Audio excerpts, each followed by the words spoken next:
But we do have Gib coming up next versus Danielek on High Plains, as it was supposed to be all along. And we have Japan for Gib. Danielek going to be taking the French. It's 3 for 3 on French right now. 3 games, 3 French picks. But against them, we've had so far China, Russia, and now Japan. We'll see how Japan fares in this one. Yeah, we've been seeing a lot of France. Here is Danielek in the north of the map in the color blue with his extra covered wagon. Let's keep an eye on that because that's interesting, where they decide to put them. It is a 200 wood start, so I think we will see, no doubt, a trading post from France. Although he does have 50 coin and 30 coin. The best start is 50 coin and 40 coin. But not today. Best start possible. Yeah, so, that does make markets more interesting. But I expect to see that Explorer head straight out to the trading posts. Right. And we'll keep an eye on this wagon here. What about Gib? It's right there. Placed it immediately. Yep. And Explorer going to the north, by the looks of things, and to the south. Just sort of splitting them up. Spreading, yeah. And, one of them will find a good treasure to go for, the other can place the shrine, something like that. Just cover more ground here. 80 wood, he'll probably need to bring his explorers back, so we'll keep an eye on that. I expect him, though, to build the shrine first and then place it later on. But France going to be quite offensive with that TC placement. It's going to secure this gold mine. He can herd these bisons, and, of course, it's quite close to these trading posts here, so maybe he couldn't get the trading routes, and having his TC on there will help him defend it a bit better.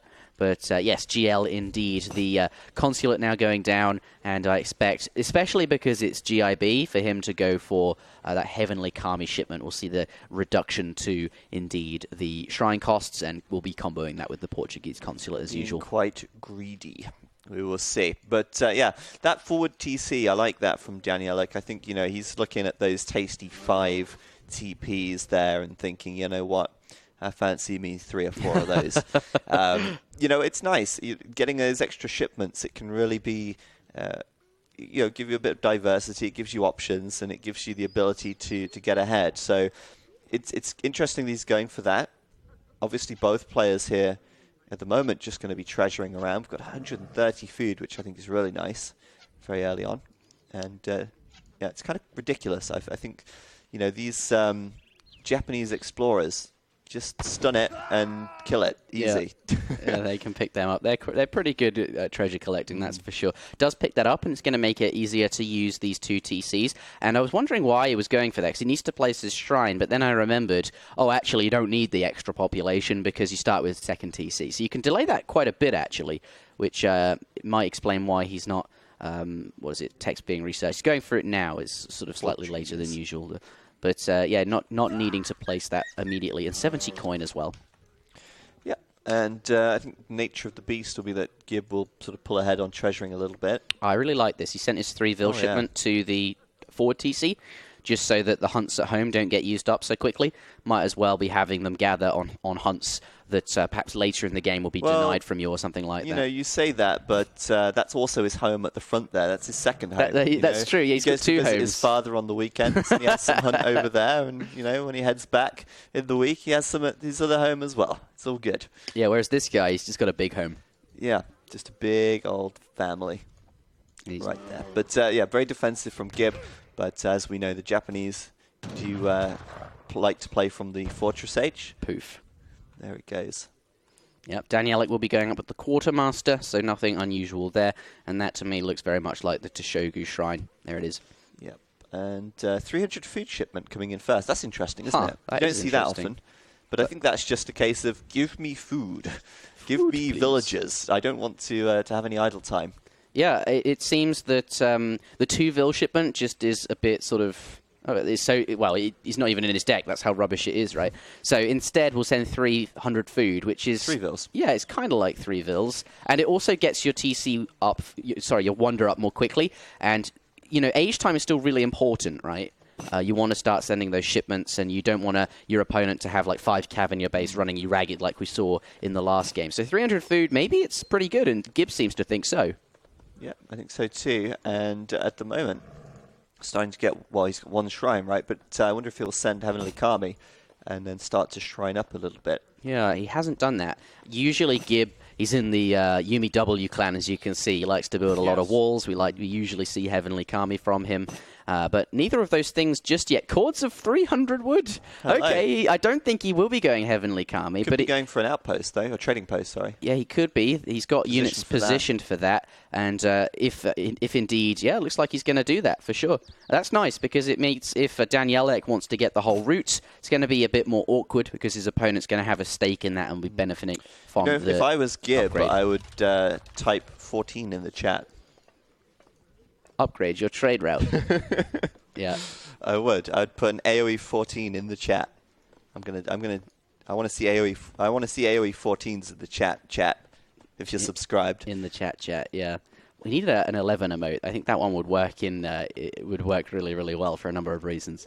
But yeah, upgrade your trade route. Perhaps one of the few times it works in AoE3. Walls, though, have now started coming. Gib does not disappoint. He will deliver on the walls. Oh, yeah. And is starting to place them down now. But both players up to the Colonial Age here, and Danielek's first shipment will be 700 wood, which, by the looks of it, he's already got 2 barracks down.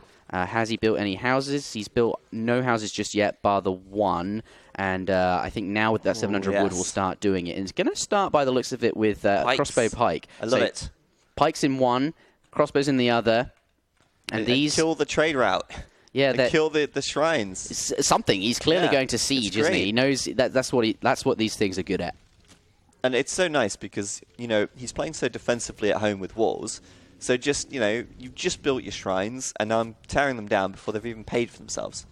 Potentially. I don't know. Maybe they take a little bit longer to pay for themselves. But I think that's good from Danielek. I mean, obviously recognizing that. Yeah.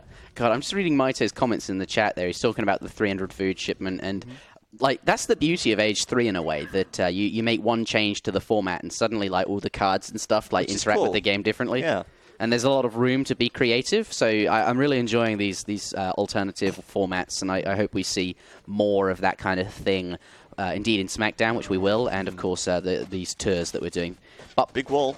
Big wall indeed. You know what they say about a man with a big wall? Got a big base will. A big okay, right. I was trying to find something, yeah. Looks like I was worried for these crossbows for a moment, but the pikes have turned up to defend them. Yeah. It's, I mean, Japanese player not really doing anything out of the ordinary. It's just some small optimizations with the build order here. Sending 600 wood as well, actually. Why did you send 600 wood as well? I feel like that's... 600 wood is just for more shrines, right? But, he's losing them. He can't really... He's building them, but he's losing them about the same speed at this point. Yeah, which is fine. This is just giving him time, right? You see that a lot. Japan will always lose shrines. They can't really do anything about it until they start training units. Right. But still just going to send 600 wood and build more. He will, at some point, have some units. I guess with that 600 wood, we'll also see a military building, which is why I've switched over to here. There it is. Barracks is up now. And we'll take a look at units in queue. And once those start coming out, nothing in queue just yet. Hold on a hot second. That third trade route from the top just turned blue. It was green a minute ago. I think he killed it and then took it himself. That third, not that one, the third one. That was green. He killed it and built his own there. And he's going to kill the one at the top as well. So Danielek slowly but surely starting to control more and more of this trade route. And it doesn't look like those 14s are going to benefit Gib at all, because he's going to upgrade it for himself. Yeah, does go down there. Gib going to lose that. And he's found this chap that builds them. Yeah. He's now dead. I don't like this from Gib. No? No, I don't know. It just doesn't feel very worthwhile to build all these shrines so they immediately lose them before they've really even had time to pay.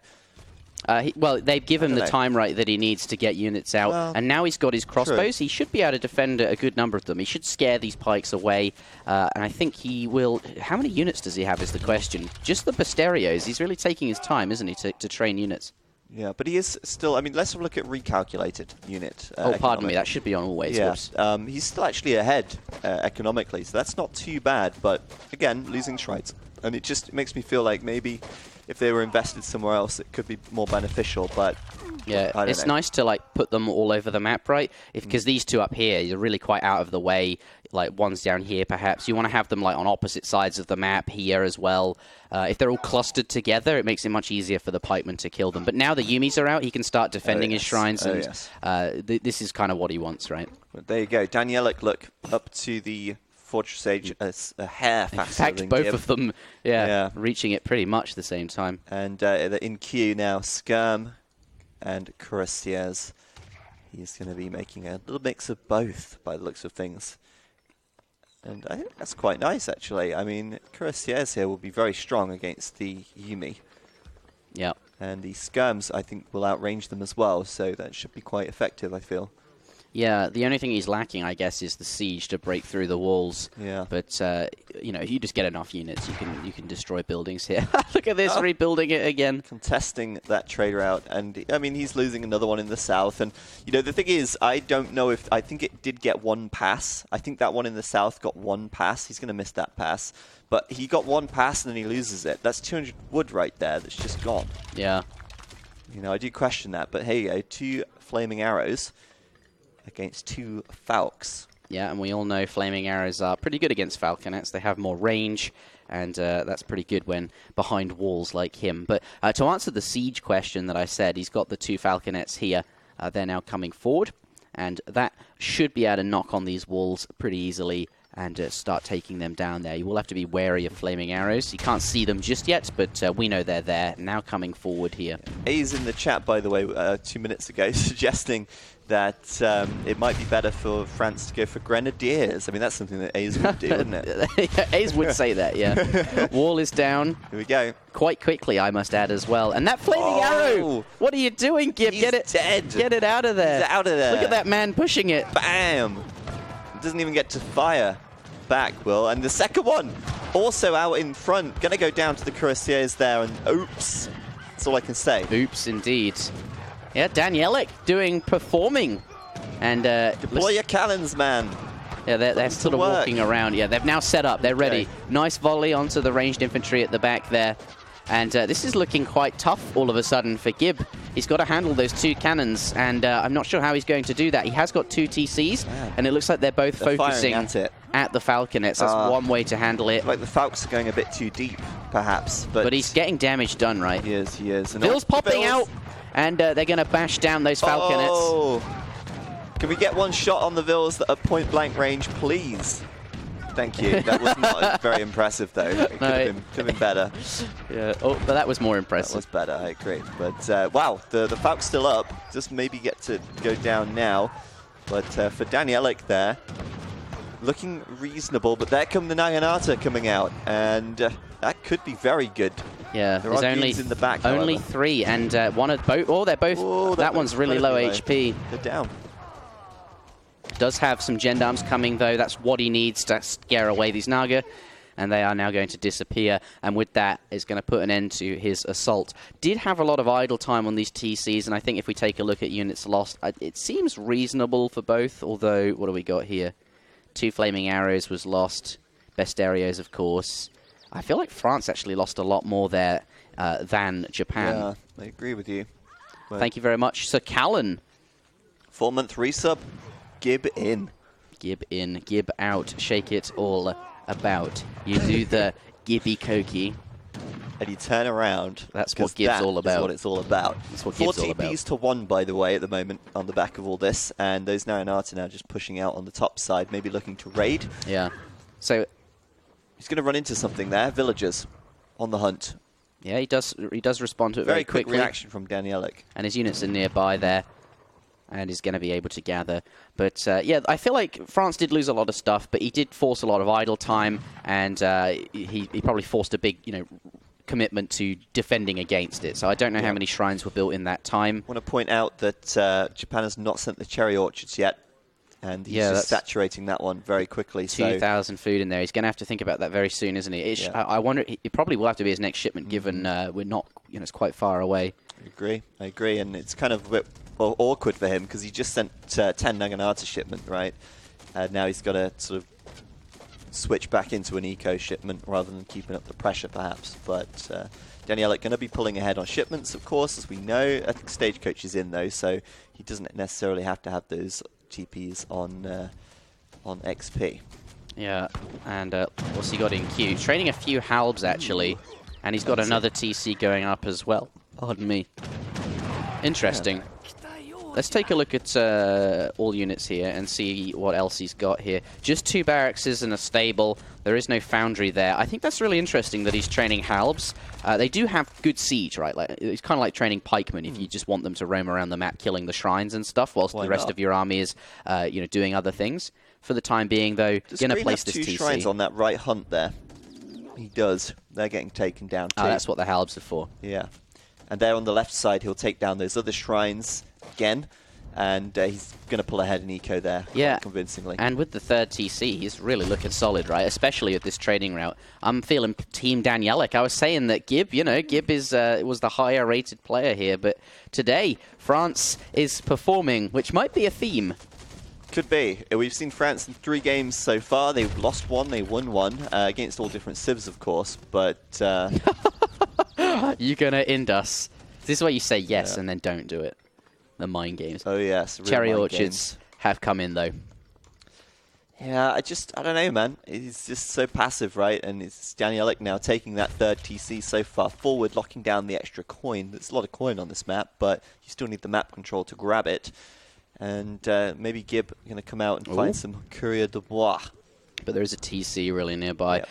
I do agree with you, though. He needs to do something. He can't just keep being passive. And he is now going to come out, and he does find the villagers, but only going to kill the one there. And as we can see, France is a really big army. He's going to be able to defend this quickly and easily. Yeah, we get refrigeration in for France as well. So, now he's like, yep, I'm good. I can start looking at eco a little bit more. I've got a bigger mass of units. Got a lot of better units as well. And I'm going to make this defense look easy for the time being. Yeah. So Gib needs to either kill a lot of villagers or take down the trade route, but these things are much easier said than done. And I think Daniel just has the game on lockdown. He's got a big army. He's able to... I'm 95% Danielek right now. Yeah, I'm feeling pretty Danielek too.